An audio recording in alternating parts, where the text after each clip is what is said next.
Evening बच्चों and welcome back to our channel. आज की वीडियो में हम स्टडी करने वाले हैं सब्जेक्ट कोड आपके सामने है BPAC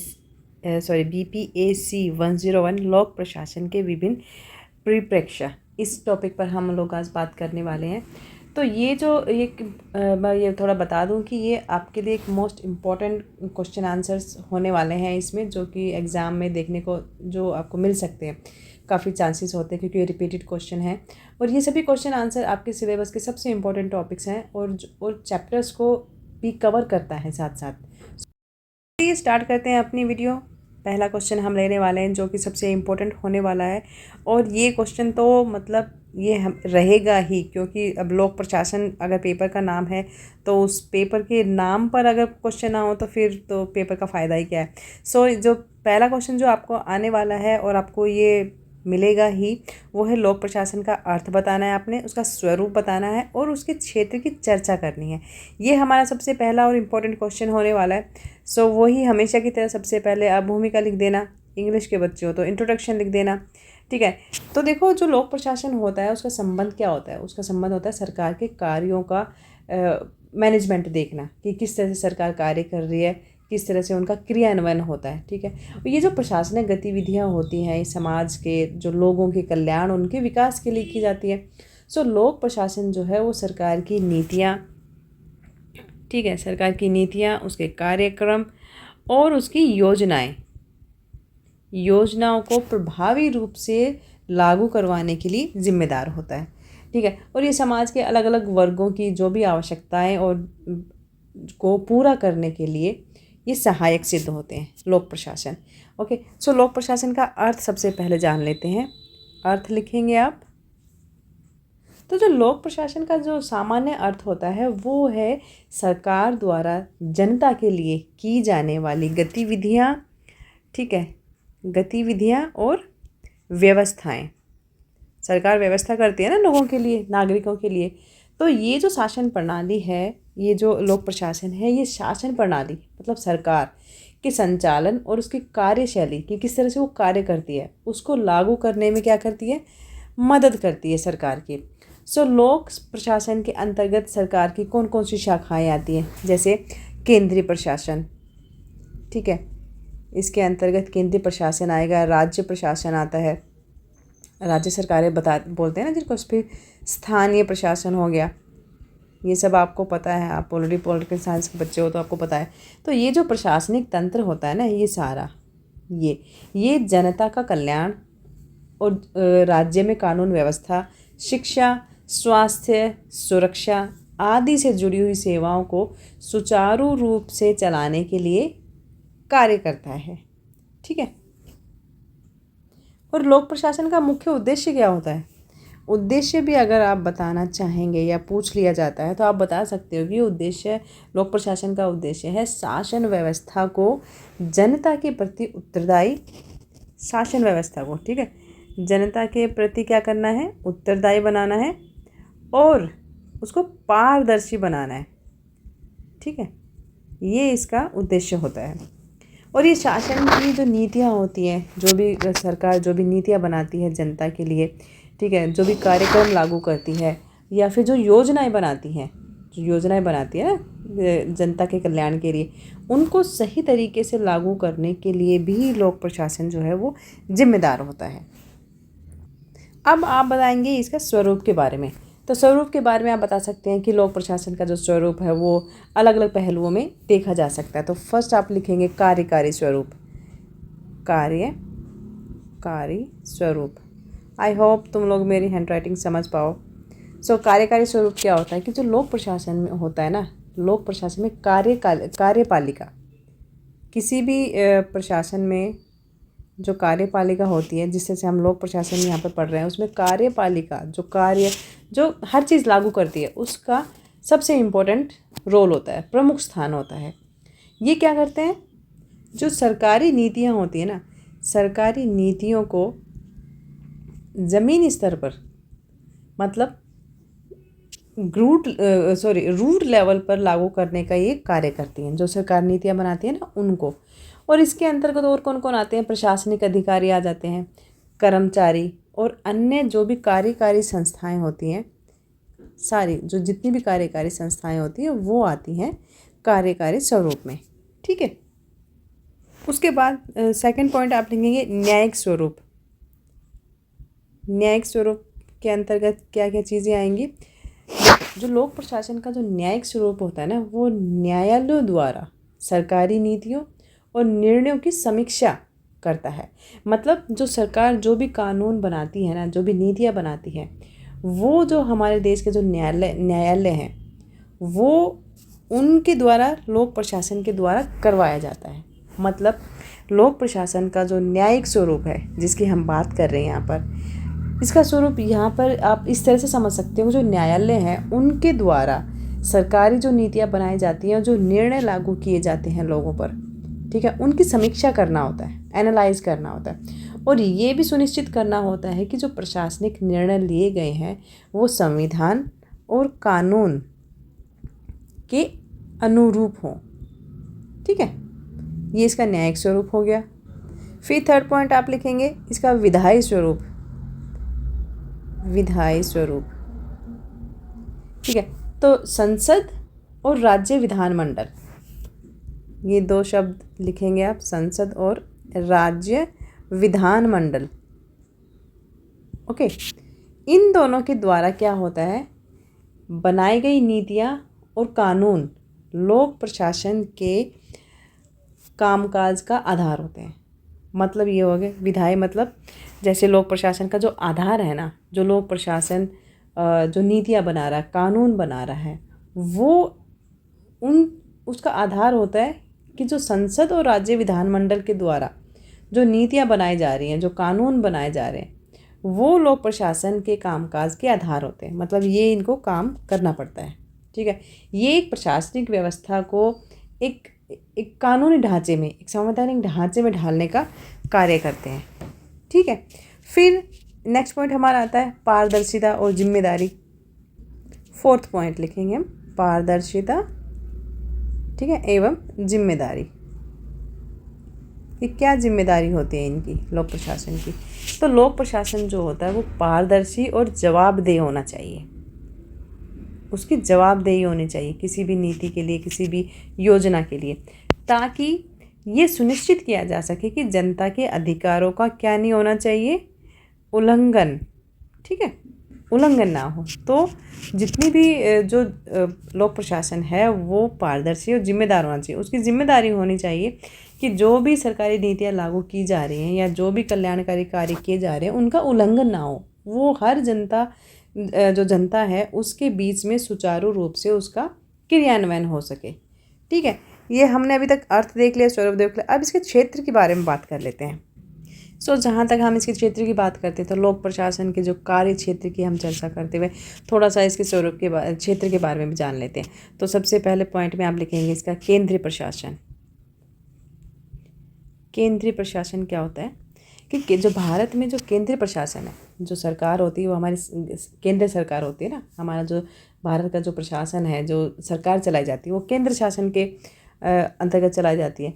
तो ये जो जितनी भी देश भर में जो नीतियाँ, कानून और योजनाओं का जो कार्यान्वयन का जो कार्य होता है ना, मतलब हमारे देश में, अपने देश में जो जितनी भी नीतियाँ बनती हैं, कानून लागू होते हैं, जो योजनाएं बनाई जाती हैं, उनका किस तरह से क्रियान्वयन होता है, ये भारत में केंद्रीय प्रशासन का काम होता है।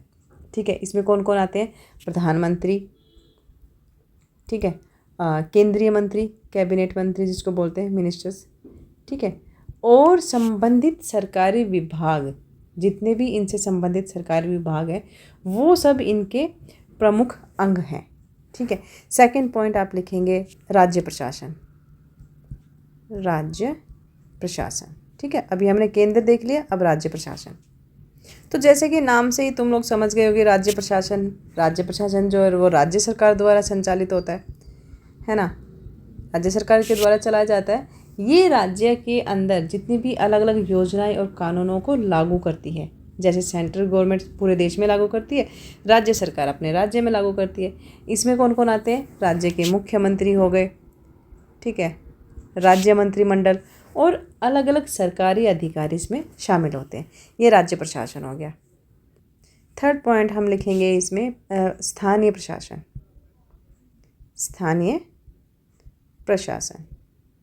ठीक है, स्थानीय प्रशासन क्या होता है कि ये जो प्रशासन होता है ये स्थानीय स्तर कौन से होते हैं?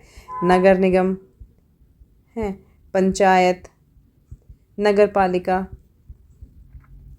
ठीक है, इनके द्वारा जो है जो प्रशासन होता है उसका क्रियान्वयन होता है। इसका मुख्य उद्देश्य क्या होता है? वो होता है जितनी भी स्थानीय समस्याएं होती हैं ना, जो स्थानीय लोगों की जो समस्याएं होती हैं उनका समाधान करना और स्थानीय विकास की योजनाओं को लागू करना, इनका मुख्य काम होता है। 4th पॉइंट आप लिखेंगे विकासात्मक प्रशासन। ठीक है, विकासात्मक प्रशासन हो जाएगा। इसके अंतर्गत इस प्रशासन का जो क्षेत्र है वो समाज के सामाजिक आर्थिक विकास से संबंधित होता है। इसमें कौन कौन से आएंगे? तो सामाजिक और आर्थिक विकास से संबंधित कौन कौन से क्षेत्र होते हैं? शिक्षा, स्वास्थ्य, कृषि, उद्योग। ठीक है, ये क्षेत्र होते हैं जिनमें योजनाओं और कार्यक्रमों का क्रियान्वयन किया जाता है। फिर 5th में आप लिख देंगे सुरक्षा प्रशासन। सुरक्षा प्रशासन, सिक्योरिटी जिसको बोलते हैं। इसका क्या काम होता है? ये क्षेत्र में कानून व्यवस्था, पुलिस और जो भी इमरजेंसीज होती हैं, राष्ट्रीय सुरक्षा, ये सारी जो है इसके उद्देश्य होते हैं, इसका काम करना, इसका मतलब इसके अंडर आती हैं सारी चीज़ें। और समाज में शांति, सुरक्षा और सौहार्द को बनाए रखना जो है वो सुरक्षा प्रशासन के अंतर्गत आता है। इसके बाद आप लिख देंगे अपना निष्कर्ष, और कोर्स आपका क्वेश्चन हो जाएगा कंप्लीट। निष्कर्ष में लिख सकते हैं कि लोक प्रशासन का कार्य समाज की सेवा करना, राज्य की नीतियों को अच्छे से लागू करवाना, और ये जो है ये शासन को, जो सरकारी शासन होता है उसको प्रभावी बनाना, पारदर्शी और जिम्मेदार बनाने के लिए आवश्यक होता है लोक प्रशासन। ठीक है, और लोक प्रशासन के विभिन्न स्वरूप और क्षेत्र का सही तरीके से जो कार्यान्वयन होता है वो हर किसी भी समाज के विकास के लिए सबसे इम्पोर्टेंट होता है, मतलब अत्यंत महत्वपूर्ण होता है। ये हमारा क्वेश्चन होगा, ये मोस्ट इम्पॉर्टेंट क्वेश्चन है, इसको अच्छे से करके जाना। ठीक है, नेक्स्ट देखते हैं। नेक्स्ट जो हमारा क्वेश्चन होने वाला है वो है मानव संबंध अध्ययन पर एक संक्षिप्त टिप्पणी लिखिए। ये हमारा क्वेश्चन होने वाला है, इंपॉर्टेंट क्वेश्चन है, इसको हम करेंगे। ठीक है, वही मानव संबंध अध्ययन, इसको इंग्लिश में हम बोलते हैं ह्यूमन रिलेशन थियरी। इसका प्रबंधन और जो संगठनात्मक व्यवहार के अध्ययन का एक महत्वपूर्ण क्षेत्र है। ठीक है, वही इंट्रो में हम इंट्रोडक्शन में बात कर रहे हैं। इसका उद्देश्य क्या होता है? जो ये मानव संबंध का जो अध्ययन हम कर रहे हैं, इसका उद्देश्य होता है कार्यस्थल पर कर्मचारियों के, किसी भी ऑफिस में, जैसे कोई भी कार्यस्थल, वर्किंग प्लेस जो होता है, वहाँ पर जो कर्मचारी होते हैं उनके आपसी संबंध, ठीक है, आपसी संबंध, उनकी मानसिकता, ओके, प्रेरणा, इंस्पिरेशन और समूह की गतिशीलता को समझना और उसे सुधारना है। मानव संबंध, ह्यूमन रिलेशन, मतलब ये हुआ इसका कहने का कि इसका अगर हम इसके बारे में अगर बात करें कि ये है क्या, तो ये इसका जो है ये एक संगठनात्मक व्यवहार का अध्ययन है। संगठनात्मक व्यवहार क्या हुआ? संगठन क्या होता है? एक कम्युनिटी जहाँ बहुत सारे लोग होते हैं, बहुत सारे लोगों से मिलके ही तो संगठन बनता है ना, एक इंसान से नहीं बनता।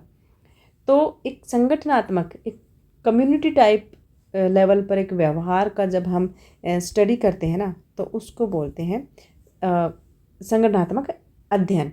तो इसका उद्देश्य क्या होता है? उद्देश्य है जब वर्किंग प्लेसेस जो होते हैं, जहाँ लोग, बहुत सारे लोग काम कर रहे थे, ऑफिस बेसिकली, वहाँ पर लोगों के आपसी संबंध कैसे हैं, उनकी मानसिकता कैसी है, और प्रेरणा, किस चीज़ से वो लोग प्रेरित होते हैं, और समूह की गतिशीलता को समझना और उसे सुधारना। ठीक है, ये इसका उद्देश्य होता है। तो इस अध्ययन, ये जो अध्ययन है ना, ये जो मानव संबंध का जो अध्ययन है, ये इस सिद्धांत पर भी आधारित होता है कि किसी भी संगठन में जो मानव तत्व या मानव मूल्यों की जो भूमिका है, उनके वो आपसी संबंध का संगठन की सफलता पर प्रभाव डालती हैं चीज़ें। इसके अंतर्गत और क्या चीज़ें आती हैं? व्यक्ति के मानसिक, ठीक है, भावनात्मक और सामाजिक ठीक है। इन पहलुओं को समझने की यहाँ पर कोशिश की जाती है कि मानसिक रूप से जो लोग काम कर रहे हैं उनका मानसिक रूप से क्या लेवल है, ठीक है, और उनका भावनात्मक पहलू क्या है, उनका सामाजिक पहलू क्या है, ताकि जो वर्किंग प्लेस है उस पर अधिक से अधिक उत्पादन, क्योंकि ऑफिस में फैक्ट्रीज में क्या होता है, उत्पादन ही तो होता है ना किसी चीज़ का, किसी न किसी प्रोडक्ट का। तो इन चीज़ों का अध्ययन इसलिए किया जाता है ताकि वर्क प्लेस पर ज़्यादा से ज़्यादा उत्पादन किया जा सके और संतुष्टि किस लिए, ताकि जब उत्पादन होगा, कंपनी ग्रो करेगी, ऑफिस ग्रो करेगा, तो एक संतुष्टि होगी इन सबको भी, ठीक है। जब ग्रो होता है कुछ भी, जब मिलकर किसी काम को कर रहे होते हैं और उस काम में जब हमें सफलता मिलती है तो कहीं ना कहीं हमें एक आत्मसंतुष्टि भी मिल रही होती है, ठीक है। अब नेक्स्ट टॉपिक आता है कि मानव संबंधों का जो अध्ययन है इसका विकास कैसे हुआ था, कब हुआ था। तो मानव संबंध अध्ययन का जो आरंभ था, जो स्टार्टिंग था, वो 1930 में हुआ था, इसके दशक में हुआ था। कब हुआ था, ये एक अमेरिकी शोधकर्ता थे जिनका नाम था एल्टन मेयो, ठीक है। दोबारा लिख देती हूँ मैं, एल्टन मेयो, ये थे एक अमेरिकी शोधकर्ता थे जिन्होंने इस वर्ड का, इस थियोरी का, एक तरह से उसके शोधकर्ता, उन्होंने इसका शोध किया था, इस टॉपिक पर सबसे पहले रिसर्च करना शुरू किया था कि इस चीज़ के, ये मानव संबंध अध्ययन करने की ज़रूरत क्या है, ठीक है। इस अध्ययन का जो एक मेन उद्देश्य जो था वो ये जानना था कि जो वर्किंग प्लेसेस होते हैं वहाँ पर कर्मचारियों की उत्पादकता पर शारीरिक परिस्थितियाँ, जैसे कि रोशनी, ठीक है, और जो भी अन्य सुविधाएं होती हैं, रोशनी हो गया या फिर स्वास्थ्य संबंधी जो सुविधाएं होती है, उसका जो कर्मचारी होते हैं उन पर क्या प्रभाव पड़ता है। मेयो और उनके साथियों ने ये रिसर्च में पाया कि जो कर्मचारी होते हैं, तो कर्मचारियों की जो उत्पादकता है, उनकी जो क्रिएटिविटी है, उस पर जो शारीरिक वातावरण के बजाय जो सामाजिक और मानसिक वातावरण का ज़्यादा प्रभाव पड़ता है। मतलब ये हुआ कि अगर किसी वर्क प्लेस पर जैसे कुछ लोग काम कर रहे हैं तो उनकी जो प्रोडक्टिविटी है, जो उनकी क्रिएटिविटी है लोगों की, उस पर वो जो फिजिकली जो एक माहौल उनको मिला हुआ है ना, उसकी बजाय जो समाज उनको किस तरह से देख रहा है, किस तरह से ट्रीट कर रहा है, और मानसिक वातावरण, ठीक है, मानसिक और सामाजिक वातावरण का उन पर ज़्यादा असर पड़ता है। ये जो स्टडी थी, इसके जो परिणाम स्वरूप क्या जो स्पष्ट हुआ कि ये जो कर्मचारियों को अधिक से अधिक मानवीय दृष्टि से देखना चाहिए, मानवीय दृष्टिकोण रखना चाहिए उनके प्रति। उनको ना तो नौकर समझना चाहिए, ना लेबर समझना चाहिए, ये समझ के उनको जैसे ट्रीट करना चाहिए कि दे आर ऑल्सो ह्यूमन। अब जैसे फॉर एग्जांपल हर घर में मेड होती है, ठीक है, तो मैंने काफ़ी एग्जांपल देखे हैं जैसे मेड के साथ लोग बहुत अच्छा व्यवहार नहीं करते हैं, ठीक है, बट ये चीज़ें समझनी चाहिए, वी ऑल आर ह्यूमन, ठीक है। उनका जो एक मानसिक संतोष, जब हम इन लोगों को एक मानवीय दृष्टिकोण से जब इनके साथ व्यवहार होगा ना, जब हम लोग करेंगे, सभी करेंगे जैसे, तो उन लोगों को भी मानसिक दृष्टिकोण से या मानसिक रूप से क्या होगा, संतुष्टि होती है, और वो अधिक से अधिक क्या होते हैं, इंस्पायर होते हैं, प्रेरित होते हैं, और उनकी जो क्रिएटिविटी होती है या वो जो काम करते हैं कोई भी, वो उसमें अपना जी जान लगा देते हैं, मतलब अधिक प्रेरित होकर उस काम को और अच्छे से करते हैं। कहने का मतलब ये है। अब इस चीज़ का महत्व क्या है, मानव संबंध अध्ययन भी चलो हमने कर लिया, बट इसकी इम्पोर्टेंस क्या है वो भी हमें बतानी पड़ेगी यहाँ पर। तो मानव संबंध का जो अध्ययन है, इसने जो एडमिनिस्ट्रेशन होता है ना किसी भी वर्क प्लेस का, वहाँ पर जो एक पारंपरिक दृष्टिकोण, मतलब पहले से चली आ रही जो एक दृष्टिकोण होता है लेबर्स के लिए या वर्किंग पीपल के लिए, उनको उस दृष्टिकोण को बदलने में एक इम्पोर्टेंट रोल प्ले किया है। उससे पहले क्या होता था कि जो प्रबंध जो बोलते हैं हम, एडमिन बोलते हैं जिसको, इसके सिद्धांतों में मुख्य रूप से जो ध्यान केंद्रित किया जाता था वो था टेक्निकल, ठीक है, तकनीकी पर और भौतिक तत्वों पर। भौतिक तत्वों पर ही जो है ज़्यादा ध्यान दिया जाता था, बजाय इसके कि वो मानवीय संबंधों की तरफ भी ध्यान दें। बट जब ये मानव संबंध का जो सिद्धांत, ये थ्योरी जब आई, तो इसने इस बात पर बल दिया कि कर्मचारियों के साथ बेहतर व्यक्तिगत संबंध, उनके मानसिक और भावनात्मक पहलुओं को समझना और उनके आत्मसम्मान को बढ़ाना, ठीक है, और इसके साथ साथ वो जो कार्य करते हैं उनके कार्यों में उनको फ्रीडम देना मतलब कि बार बार टोका टोकी ना करना, मतलब एक हेलीकॉप्टर काइंड ऑफ वो नज़र नहीं रखना, ठीक है। तो ये एक संगठन की सफलता के लिए ये सारी चीज़ें जो है आवश्यक होती हैं।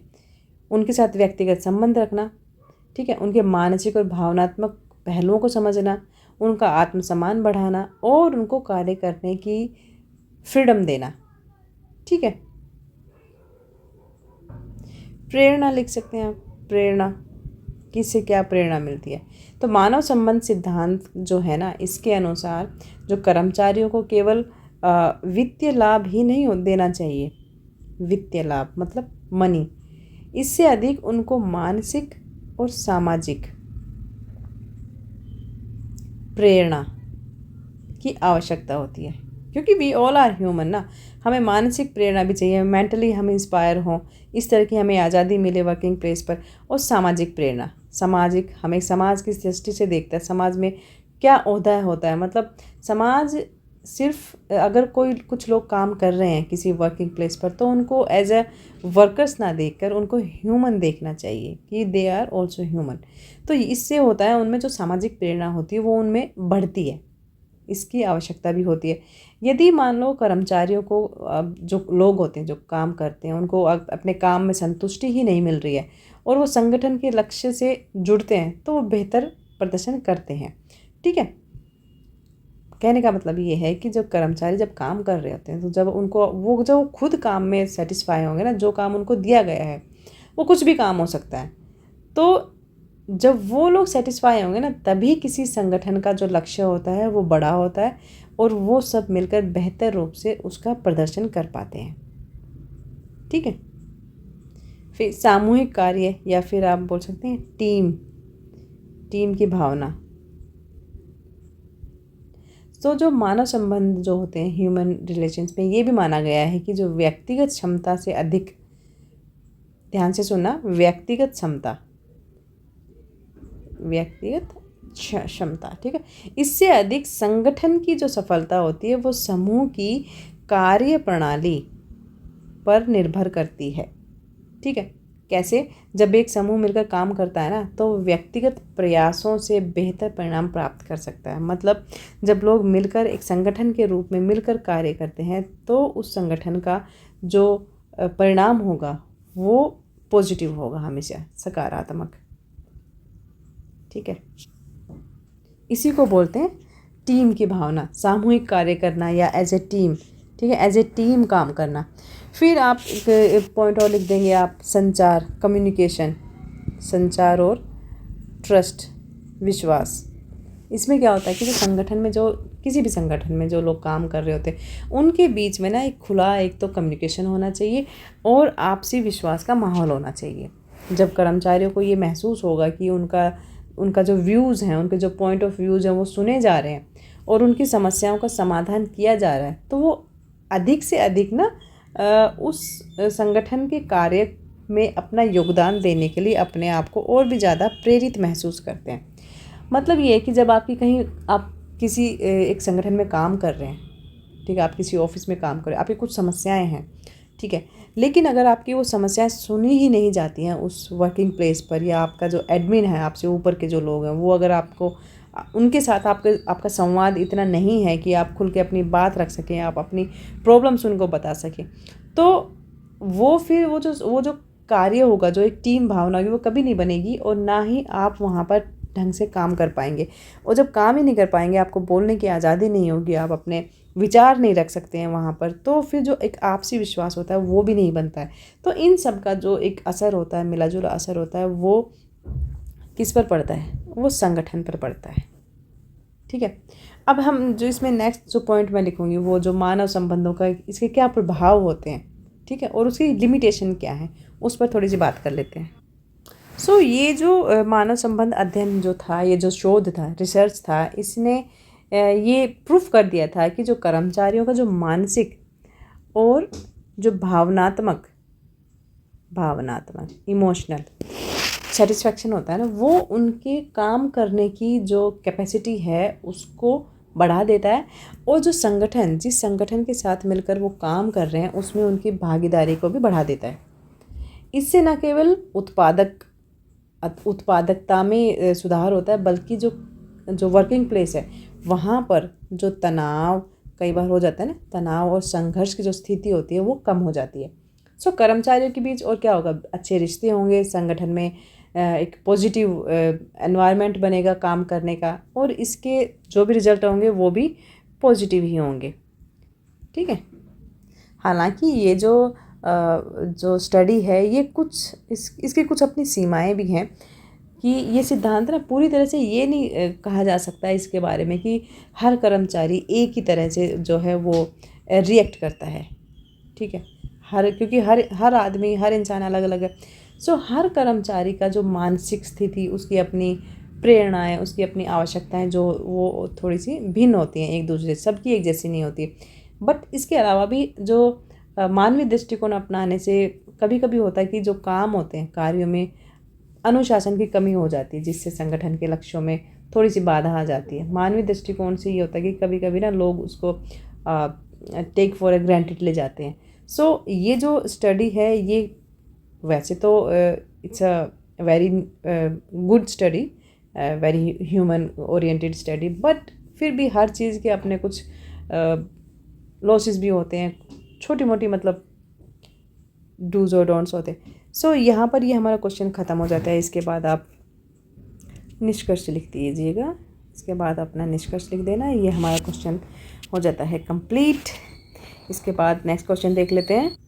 सो जो हमारा नेक्स्ट इम्पोर्टेंट क्वेश्चन होने वाला है वो ये है, अध्ययन के प्रशासनिक प्रबंध संबंधी विचारों की आधुनिक प्रबंधन विचारकों द्वारा छानबीन की गई है। तो यहाँ आपके सामने एक स्टेटमेंट दी गई है कि जो अध्ययन, जो प्रशासनिक, एडमिनिस्ट्रेशन, मैनेजमेंट और एडमिनिस्ट्रेशन, दोनों ही जो शब्दों का उपयोग जिस तरह से यहाँ पर किया गया है उसके बारे में आपको बताना है। सो जो मैनेजमेंट और जो एडमिनिस्ट्रेशन होता है, दोनों ही वर्ड्स का उपयोग जो सार्वजनिक और निजी क्षेत्र में कार्य, मैं लिख देती हूँ सार्वजनिक, इनका क्यों यूज़ किया गया है, सार्वजनिक और निजी क्षेत्र। ठीक है, इनमें जो कार्यों की योजना, उनका संगठन, उनका नेतृत्व, ओके, और इनका नियंत्रण, इनसे संबंधित प्रक्रियाओं के रूप में देखा जा सकता है। मतलब किस तरह से योजनाएं बनेंगी, उनका संगठन कैसे होगा, संगठन का नेतृत्व कैसे होगा, और इन सब पर नियंत्रण किस तरह से रखा जाएगा ताकि सब कुछ सुचारू रूप से चले। सो ये सारी प्रक्रियाओं से संबंधित ये अध्ययन है। ठीक है, तो इसी के बारे में हम लोग बात करना है यहाँ पर। हालांकि इन दोनों के बीच में भी अंतर होता है। ठीक है, कि वो क्या है कि जो आधुनिक प्रबंधन विचारकों ने इन दोनों को एक दूसरे से जोड़ने का प्रयास तो किया है। ठीक है, बट जो प्रशासनिक प्रबंधन है, जो प्रशासनिक प्रबंधन की हम बात कर रहे हैं, जो पहले एक ट्रेडिशनल वे में काम करता था, पुराने जो तरीक़ों से काम करता था, जब आधुनिक प्रबंधन विचारकों के विचारों के माध्यम से क्या है, मतलब कहने का ये है कि जो प्रशासनिक प्रबंधन है, पहले क्या होता था, एक परंपरागत तरीके से वहाँ पर काम किया जाता था, परंपरागत तरीके से वो चीज़ें लागू होती थी। ठीक है, जो कि कठोर नियंत्रण के अंतर्गत या उस ढांचे में काम करता था।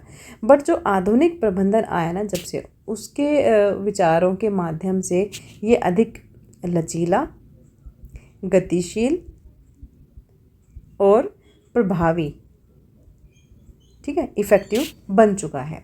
सो इसमें कौन कौन से जो विचारक हैं उनके द्वारा हम यहाँ पर बात करेंगे, सबकी अलग अलग थियरी बतानी पड़ेगी यहाँ पर। तो फर्स्ट आप लिखेंगे हेनरी फ्योल। फर्स्ट जो विचारक रहेंगे वो हेनरी फ्योल के बारे में हम बात करेंगे कि इनका क्या दृष्टिकोण था। देखो, जो हेनरी फ्योल है उसको प्रशासनिक प्रबंध के सिद्धांतों का पिता माना जाता है। ओके, उन्होंने क्या किया था कि जो प्रशासन के जितने भी कार्य थे उनको 5 भागों में विभाजित कर दिया था। कौन कौन से? योजना, संगठन, आदेश, कमांड जिसको बोलते हैं, समन्वय, ठीक है, कोऑर्डिनेशन और नियंत्रण। ये इन्होंने 5 भागों में बांट दिया था उसको। फ्योल उनका ये मानना था, जो हेनरी फ्योल है वो ये भी मानते थे कि जो प्रबंधन है, एडमिनिस्ट्रेशन जो है वो एक वैज्ञानिक है, एक साइंटिफिक काम है। इसके लिए एक ठोस ढांचा होना चाहिए। ठोस ढांचा मतलब एक सिस्टमैटिक वे में होना चाहिए। उन्होंने जो प्रशासन के लिए एक, अगर 14 सिद्धांत बोलते हैं जिसको, 14 सिद्धांत का 14 सिद्धांत उन्होंने दिए हैं, जिसमें मेन चीज़ मैं बता देती हूँ। जो लेबर हैं उनके साथ संबंध, और फिर उनके नेतृत्व की एकता, कार्य विभाजन और अनुशासन, ये 4 चीज़ें उन्होंने मेन बताई हैं। उनके अकॉर्डिंग प्रशासन की जो कार्य प्रणाली को एक सुव्यवस्थित दिशा मिलती है, जिससे जो एडमिनिस्ट्रेशन प्रबंधन की जो प्रक्रिया है वो अधिक सिस्टमैटिक और इफ़ेक्टिव हो जाती है। ठीक है, ये अकॉर्डिंग टू हेनरी फ्योल आप लिखेंगे। फिर सेकंड पॉइंट में आप लिखेंगे मैरी पार्कर। मैरी पार्कर, ठीक है, इनका क्या सिद्धांत था? जो मैरी पार्कर, इनका पूरा नाम था फोलेट, मैरी पार्कर फोलेट, ठीक है। मैरी पार्कर फोलेट ने जो प्रबंधन में सामाजिक, इनका जो मेन फोकस था वो था सामाजिक और मानसिक पहलू को देखना। ठीक है, मानसिक पहलुओं पर इन्होंने अधिक महत्व दिया है। उन्होंने ये कहा है कि प्रबंधन केवल ऑर्डर देने और काम पूरा करने का नाम नहीं है। जैसे कि एक तो मशीनी काम हो गया ना, तो रोबोटिक, कि बस काम दे दिया, स्विच दबा दिया, काम हो गया एंड दैट्स इट।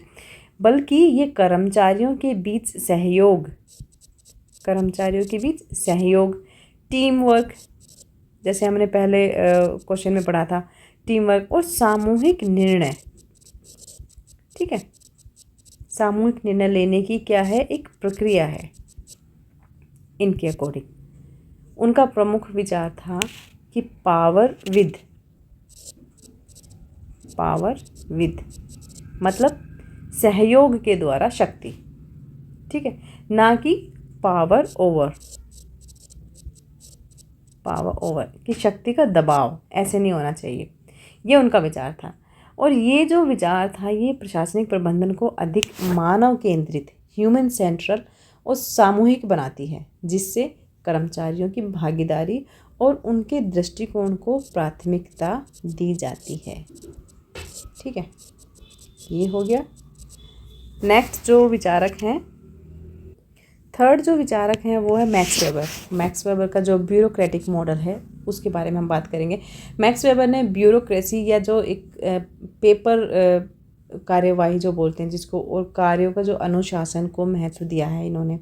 वेबर के अनुसार एक आदर्श जो प्रशासनिक तंत्र में जो एक कार्य विभाजन, हर किसी की अपनी एक भूमिका, उसकी क्लैरिटी कि किसको क्या काम करना है, अनुशासन, नियम और आदेशों का पालन।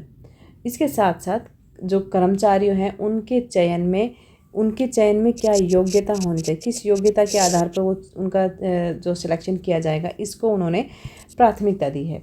वेबर जो है वो एक जो उनका जो मॉडल है ना, वो सार्वजनिक और निजी दोनों ही क्षेत्रों में जो प्रशासनिक ढांचे को क्या करता है, एक मजबूती देता है, और उसको और अधिक सिस्टमेटिक करने के लिए ये काफ़ी इम्पोर्टेंट था। हालांकि उनका जो मॉडल है उसमें जो एक तरह से फ्लेक्सिबिलिटी, लचीलापन, उसकी कमी पाई गई है, बट इसने कार्य प्रणाली में अनुशासन और स्थिरता का मार्ग जो है वो इजी कर दिया है, आसान बना दिया उस चीज़ को। इसके बाद डगलस मैकग्रेगोर की थ्योरी आ जाती है। उन्होंने भी मानवीय पहलुओं पर ध्यान दिया, और थ्योरी जो है वो एक्स और थ्योरी वाई का उन्होंने प्रतिपादन किया। एक तरह से आप बोल सकते हैं थ्योरी एक्स में वो मानते हैं कि कर्मचारी आलसी होते हैं, लेजी होते हैं, और उनको इंस्पायर करने के लिए थोड़ा सा जो है एक टाइट कंट्रोल की आवश्यकता होती है। इसके विपरीत जो ये थ्योरी वाई में जो उनका ये कहना था कि कर्मचारी जो है वो स्वाभाविक रूप से मतलब नेचुरली एक तरह से काम को करना पसंद करते हैं यदि उन्हें सही वातावरण और ज़बरदस्ती उनके साथ काम अगर ना किया करवाया जाए तो। इसके साथ साथ अगर उन लोगों को उच्चतम स्तर की अगर वो लोग उनको मौका दिया जाए तो वो एक हाई लेवल की उत्पादकता भी दिखा सकते हैं। तो इन सिद्धांतों ने प्रशासनिक प्रबंधन के कर्मचारियों के मनोबल और उनकी सहभागिता को इम्पोर्टेंट बना दिया। 5th पॉइंट पर आप लिखेंगे पीटर ड्रूकर। ठीक है, पीटर ड्रूकर, इनका क्या सिद्धांत था? इनका कहना था कि प्रबंधन केवल कुशलता से काम करने का नाम नहीं है, बल्कि संगठन का एक लॉन्ग टर्म में जो संगठन को एक फ़ायदा होना चाहिए, उन चीज़ों को उद्देश्य की तरह एक लेके चलना और उन योजनाओं को बनाने का काम है, इस चीज़ को ध्यान में रखते हुए। तो ड्रकर का ये मानना था कि एक अच्छा प्रबंधन वो होता है जो संगठन के संसाधन, जो रिसोर्सेज होते हैं, ठीक है, रिसोर्सेज, उनका अच्छे तरीके से यूज़ करना और समाज के विकास में योगदान देना। ठीक है, इसके बाद हम कर देंगे इसको कंक्लूजन लिख देना यहाँ पर। ठीक है, तो जितने भी आपको ये जो विचारक हैं ये याद रह जाएं उतना अच्छा है, जितने ज़्यादा लिख दोगे उतना बेटर रहेगा। यहाँ पर हमारा ये क्वेश्चन होता है ख़त्म। नेक्स्ट देख लेते हैं इंपॉर्टेंट क्वेश्चन क्या होने वाला है। सो हमारा नेक्स्ट क्वेश्चन होने वाला है लोक नीति दृष्टिकोण पर ये वाला विभिन्न विचारों का परीक्षण कीजिए। ये भी इम्पोर्टेंट क्वेश्चन है हमारा। सो इसको भी हम कर लेते हैं। लोक नीति क्या होता है? लोक नीति, इसको बोलते हैं पब्लिक पॉलिसी। ठीक है, पब्लिक पॉलिसी मतलब लोक नीति वो पॉलिसी होती हैं, वो नीतियाँ जो पब्लिक के लिए बनाई जाती है, जनता के लिए बनाई जाती हैं। कौन बनाता है? सरकार द्वारा।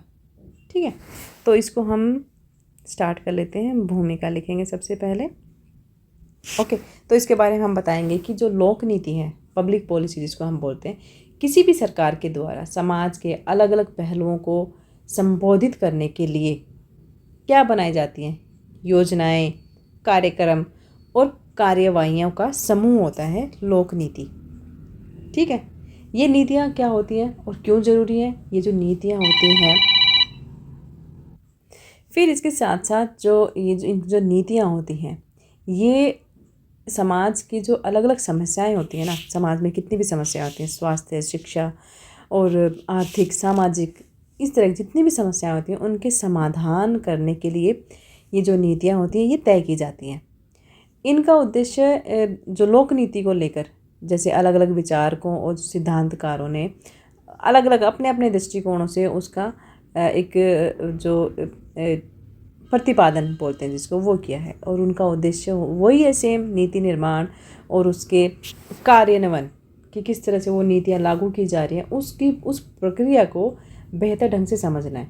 ये इसका भूमिका में लिखेंगे। तो ये जो विचार हैं उनका परीक्षण करते हुए हम यहाँ पर अलग अलग दृष्टिकोण से जो लोक नीति के निर्माण, उसके कार्यान्वयन की जो प्रणाली है, किस तरह से उसको प्रभावित करते हैं, वो यहाँ पर हम लोग देखेंगे। तो फर्स्ट पॉइंट हम लिखेंगे इसमें राष्ट्रवादी दृष्टिकोण।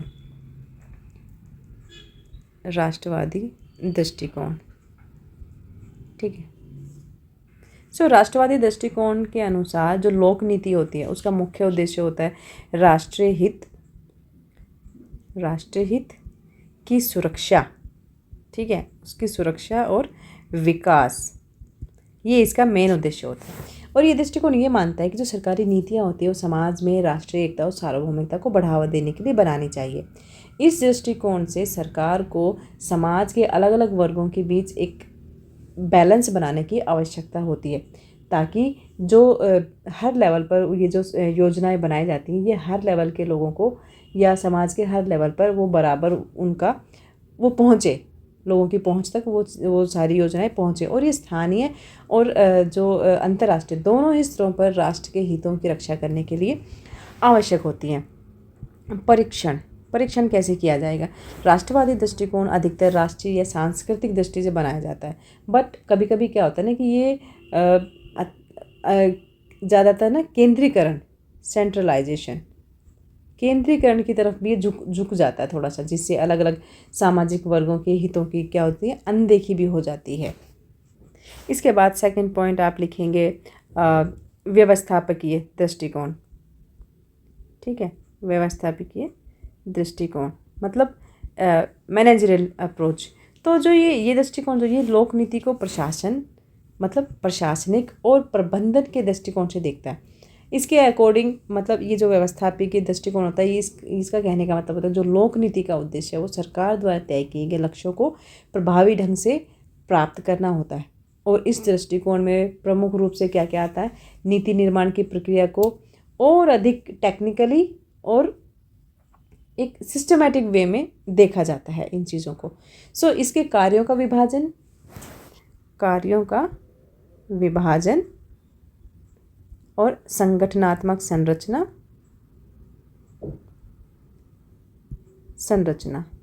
ये पॉइंट आप लोग नोट करते रहना। और संसाधनों का प्रबंधन, रिसोर्सेज का प्रबंधन, उसके बाद निगरानी। ठीक है, निगरानी इनकी प्रमुख भूमिका होती है। इसके बाद राजनीतिक दृष्टिकोण के अनुसार लोक नीति जो है वो सरकार द्वारा बनाई जाने वाली योजनाओं का परिणाम नहीं होती है, बल्कि राजनीतिक प्रक्रिया, प्रतिस्पर्धा, कंपटीशन और सशक्त शक्तियों का संघर्ष होता है।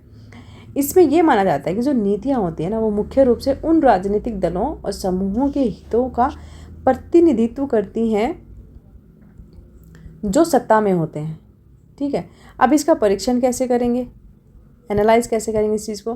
तो राजनीतिक दृष्टिकोण नीतियों की जो विविधता और प्रतिस्पर्धा को स्पष्ट करता है, बट ये कभी कभी नीतियों के निर्माण को बहुत ही ज़्यादा क्या कर देता है, राजनैतिक बनाकर उन्हें पक्षपाती या फिर जनहित के खिलाफ कर सकता है। इसको अगर आप डीपली एनालाइज करेंगे तो। फोर्थ लिखेंगे आप सामाजिक दृष्टिकोण। सामाजिक दृष्टिकोण में लिखेंगे कि सामाजिक दृष्टिकोण के अनुसार लोक नीति समाज के कल्याण को प्राथमिकता देती है। इसका जो उद्देश्य होता है वो सामाजिक न्याय और समानता, ठीक है, इसको बढ़ावा देना होता है। ये जो दृष्टिकोण है ये भी मानता है कि लोक नीति को समाज के कमज़ोर वर्गों की आवश्यकताओं और आकांक्षाओं को ध्यान में रखते हुए बनाना चाहिए। बिल्कुल सही बात है। इसमें क्या होता है कि जो नीति निर्माण की जो प्रक्रिया हो ना, जो समाज के अलग अलग हिस्सों जैसे महिलाओं, दलितों, आदिवासियों, ठीक है, और अन्य पिछड़े वर्ग, इनकी आवाज़ को सुना जा सके। फिफ्थ आएगा आपका सैद्धांतिक दृष्टिकोण।